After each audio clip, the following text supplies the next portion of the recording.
ভূত যখন তেঁতুল গাছে পা আটকে দোল খাচ্ছিল, তখন জঙ্গলের দিক থেকে একটা সুর ভেসে আসে। আসলে জঙ্গলের সেই শেওড়া গাছের শালিক পাখিটা কল্কিপুর গ্রামে ঢোকা বেরোনোর পথের ঠিক মুখের কাছে একটা বড় তেঁতুল গাছ ছিল। সেখানে কোথা থেকে এক ভূত এসে হাজির। সে কখনো গাছের ডালে পা ঝুলিয়ে বসে থাকে, আবার কখনো গাছের ডালে পা আটকে নিজে ঝুলে দোল খায়, আর খায় তেঁতুল। সেই পথ ধরে একদিন যাচ্ছিল হারু নাপিত। এই নাপিত, এখন খাবে নাকি?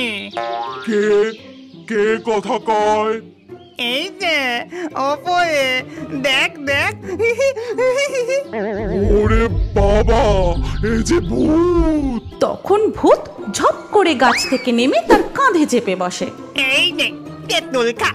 না, আমি তেঁতুল খাবো না, আমায় ছেড়ে দাও। আগে এই 5টা গোটা তেঁতুল খা, তারপর ছেড়ে দেব, নইলে তোর ঘাড় মটকে দেব। এইভাবে যে সেই গাছতলা দিয়ে যায় তাকেই ভূত ধরে জোর করে তেঁতুল খাওয়ায়। এমনই একদিন সেই পথ দিয়ে রামু ছাগল নিয়ে যাচ্ছিল, আর ঠিক সেই গাছতলায় পৌঁছতেই উমা, ছাগল! কি নাদুস নুদুস! বলেই ভূত ছাগলটাকে গাছে তুলে নেয়। এই কে রে? কে আমার ছাগল তুলে নিলি? ও বাবা, ভূত! রাম রাম রাম রাম রাম রাম রাম রাম। আর সাথে সাথে ভূত গায়েব হয়ে যায়, কিন্তু আবার ফিরে এসে বলে, এই তুই কেনার নাম নিলি কেন রে? এখনই আমার হয়ে যাচ্ছিল আর কি। এবার তোকে 10টা তেঁতুল খেতে হবে। এই বলে ভূত রামুর কাঁধে চেপে বসে আর বলে, খা খা খা বলছি, নইলে ছাগল আর তুই একসাথে মরবি। ওরে বাবা রে, আমায় ছেড়ে দাও, আমি তেঁতুল খাবো না, বাঁচাও। কিন্তু ভূত তার ঘাড়ে বসে চেপে ধরে তাকে তেঁতুল খাওয়াতে থাকে। এই রকম করে নানাভাবে সে গ্রামের লোকেদের বিরক্ত করতে থাকে। কারুর ছাগল তুলে নেয়, তো কারুর টিকি ধরে টানে, কাউকে আবার শূন্যে ভাসিয়ে দেয়। ওরে বাবারে, ওরে বাবারে, আমায় নিচে নামিয়ে দাও, আমায় ছেড়ে দাও। এর উপর আবার সবাইকে তেঁতুল খাওয়াতে থাকে। আর ভূতের এইসব উৎপাত দেখে তার হাত থেকে বাঁচার জন্য গ্রামের সবাই মিলে একটা বৈঠকে বসে।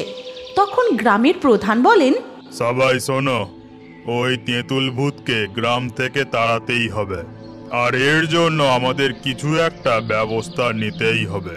কিন্তু আমরা কি করে ভূত তাড়াবো? আমার মনে হয় তেঁতুল গাছের তলায় আগুন জ্বালিয়ে দিলেই ধোঁয়ায় যেমন মৌমাছি পালায়, তেমনি ভূতটাও পালাবে। ঠিক আছে, ঠিক আছে, চলো তাই করা যাক। এরপর তারা সবাই মিলে তাই করে। কিন্তু ভূত গাছের মগডালে উঠে বসে শুধুই মজা দেখে। ওরে বেটা, আমায় তাড়াবার মতলব করছিস? দাঁড়া, তোদের সকলকে ধরিয়ে ধরে 1 কেজি করে তেঁতুল খাইয়েই ছাড়বো। যা বলা তাই কাজ। সেই তেঁতুল ভূতটা এত দুষ্ট, যেই গাছতলা দিয়ে যায় সবাইকে ধরে ধরে জোর করে বেশি বেশি করে তেঁতুল খাওয়াতে থাকে। আর সবাই বমি করে সকলের দাঁত টকে গিয়ে সে কি কাণ্ড। তেমনি একদিন গনার বউ গনাকে বাড়ির উঠানে ভাত দিয়ে খেতে ডাকছে। কই গো, ভাত দিয়েছি, খেতে বসো। খাবো কি গিন্নি, দাঁতে দাঁত ঠেকলেই গোটা শরীরটা কেঁপে উঠছে। ওই শয়তান তেঁতুল ভূতটার তেঁতুল খাওয়ানোর চটে আমার দাঁতগুলো সব গেছে গিন্নি। ওই তেঁতুল ভূতকে নিয়ে বড় জ্বালা হয়েছে বাপু। কোথাও কিছু নেই, জোর করে সবাইকে ধরে ধরে কেজি কেজি তেঁতুল খাওয়াচ্ছে, আর সবাই বমি করে দাঁত টোকে অস্থির। ওহ! এরপর গনার বউ কেতোর বাড়ি আসে, আর কেতোকে সে ডেকে বলে যে, কেতো ঠাকুরপো, বাড়ি আছো নাকি? কে কে ডাকে আমায়? আমি গো ঠাকুরপো, তোমার বৌদি। বলি ওই তেঁতুল ভূতকে তার আবার একটা কিছু ব্যবস্থা করো, নইলে আমরা যে সব তেঁতুল খেয়েই মরে যাব। কি করি বলো তো বৌদি? সেবার দেখলে তো আগুন জ্বালিয়ে ভূত তাড়াতে গিয়ে কি কাণ্ড হয়েছে। 5টা করে খাওয়াচ্ছিল, এখন রেগে গিয়ে 1 কেজি করে খাওয়াচ্ছে। শোনো, আমার মাথায় একটা মতলব এসেছে, এসো আমার সাথে। তারপর গনার বউ কেতোকে সঙ্গে নিয়ে প্রধানের বাড়ি যায় আর সেখানে গিয়ে প্রধানকে তার বুদ্ধিটা জানায়। বুদ্ধি শুনে প্রধান বেশ খুশি হন আর বলেন, বাহ বাহ, বেশ ভালো বুদ্ধি এঁটেছো দেখছি গনার বউ, কিন্তু এর জন্য তো তান্ত্রিকের কাছে যেতে হবে। এরপর তারা সবাই মিলে তান্ত্রিকের কাছে গিয়ে সব কথা খুলে বলে আর সব কিছু শুনে তান্ত্রিক বলেন, ঠিক আছে, এর জন্য আমায় কঠিন সাধনা ও যজ্ঞ করতে হবে। তার জন্য আমার একটা মরে পড়ে থাকা শালিক পাখি আর জঙ্গলে থাকা একটা শেওড়া গাছ লাগবে। যাও, মরা শালিক ও শেওড়া গাছ খুঁজে নিয়ে এসো। সেই কথা শুনে সবাই বেরিয়ে পড়ে গাছ ও পাখি খুঁজতে। তাদেরকে দেখে ভূত বলে, এই তোরা কোথায় যাচ্ছিস রে? দাঁড়া তেঁতুল ভূত, তোর মজা এবার বার করছি। তবে রে দেখবি একবার ধরে 2 কেজি তেঁতুল খাওয়াবো। ওরে বাবা রে, না না, তুমি শান্তিতে তেঁতুল গাছেই থাকো। এরপর সবাই সেখান থেকে দ্রুত পায়ে জঙ্গলের দিকে চলে যায় আর অনেক খোঁজাখুঁজির পর অবশেষে তারা একটা মরা শালিক পাখি ও শেওড়া গাছ খুঁজে পায়। চলো সবাই, আমরা এবার তান্ত্রিকের কাছে যাই। হ্যাঁ হ্যাঁ, তাড়াতাড়ি চলুন। কিন্তু ভূত তাদের আবারও দেখতে পেয়ে বলে, কি রে তোরা সবাই মিলে ওই মরা শালিক পাখি আনতে গেছিলি? ছ্যা ছ্যা ছ্যা ছ্যা ছ্যা ছ্যা ছ্যা। কোথায় মুরগি ধরে নিয়ে আসবি? কতদিন মুরগি ঠ্যাং চিবোয়নি, তা না মরা শালিক পাখি নিয়ে যাচ্ছে। সব কটাকে কাঁচা তেঁতুল গুলে ঢক ঢক করে খাইয়ে দিতে হয়। ওরে বাপরে, তাড়াতাড়ি পালা সবাই। সেখান থেকে এক দৌড়ে সবাই তান্ত্রিকের কাছে গিয়ে পৌঁছায়।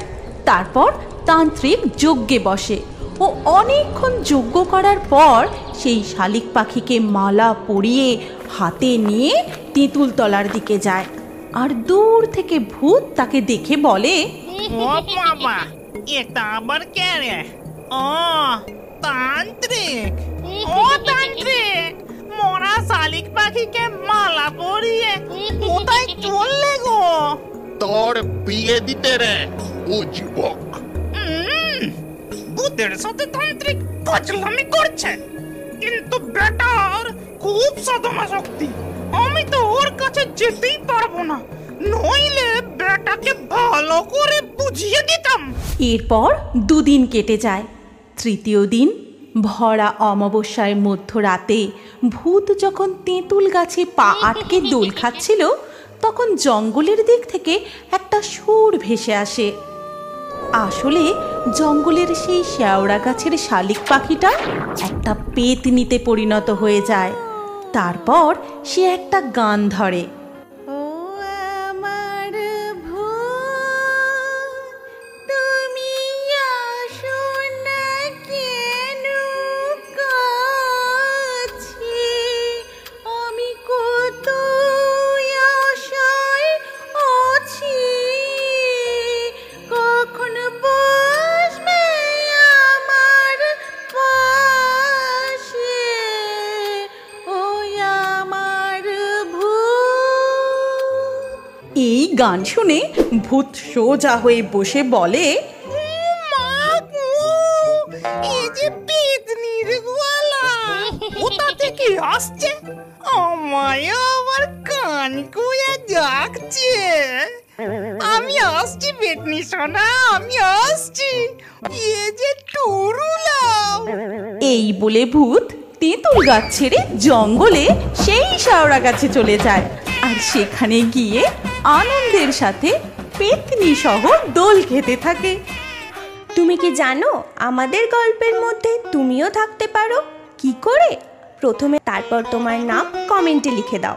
লাকি ড্রয়ের মাধ্যমে তোমাদের নাম বেছে নেওয়া হবে। কার কার নাম দিয়ে আমাদের নতুন কার্টুন গল্প তৈরি হয়েছে সেটা দেখার জন্য স্ক্রিনের ওপর এই ভিডিও কার্ডে ক্লিক করো।